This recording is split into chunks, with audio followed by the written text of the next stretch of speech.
Welcome back to Wi-Fi AM. Now, by some estimates, less than 5% of clothing that Americans wear is actually made in America. Authentically American is an apparel brand that provides merchandise to nonprofits and educational causes, and it is all made in the USA. That is its pitch. And joining us now is founder and CEO, Dean Wegner. Dean, thanks for coming on. It's an honor to be here, bro. Thank you very much. You were at P&G for a while. Yes. Left to start this company. Give us the origin story for the brand.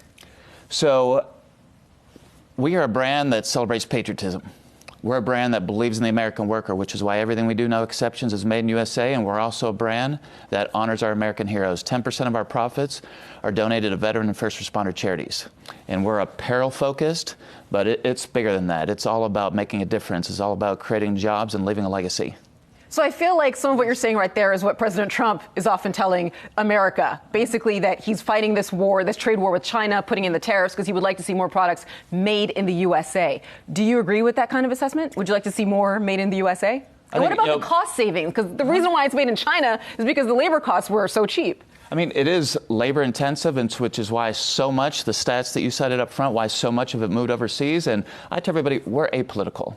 We've actually, in the campaign merchandise business as well, we've worked with Republican candidates, we work with Democratic candidates, and what we stand for is not aligned to any one political party. It's an American ideal. Now, the reason this is interesting, Dean, is, of course, given what has happened in politics in America in the last few years, in some ways, patriotism, what used to be simple patriotism, has become very politicized. Right. You know, you look at what happened in the NFL, and so it's interesting when you say you're apolitical. I mean, do you think that even just being a brand that says, hey, we're all about America, we're about patriotism, we're made in the USA, is taken nowadays as political? I think, unfortunately, Dan, it is. And I think it's so sad in my mind that it's so divisive right now. And that's one thing we've talked about as a team. We want to come to a point where we're bringing everyone together. You know, put your political ideologies aside. We want to be a brand that brings people together. We stand for a great, amazing product. We stand for a brand that has an even better story.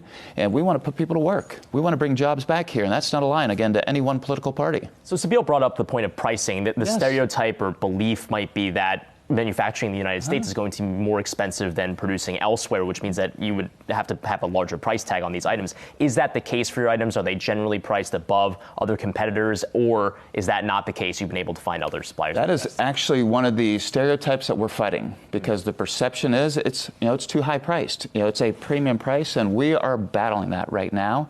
And when I graduated from West Point in 1993, over 50% of the apparel in the U.S. was made in the U.S. Now it's less than 3%. So that labor gap used to be here, but the price overseas keeps coming up.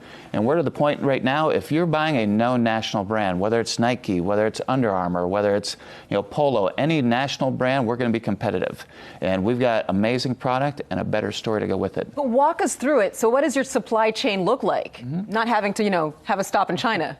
You're based in Tennessee? Or? We are. Headquarters is Nashville, and really have taken a page out of the playbook from Nike and Under Armour. So we are at the core of our business. We're a marketing, branding, storytelling company that's in the sales and distribution business, but no one buys our product just because of the story. We've got to have a better product. So what we've done is we've built a contract manufacturing network all across the U.S. So 12 different states all across the U.S. So, these T-shirts that you see here, for example, made in Texas. These fun patriotic designs for socks, made in North Carolina.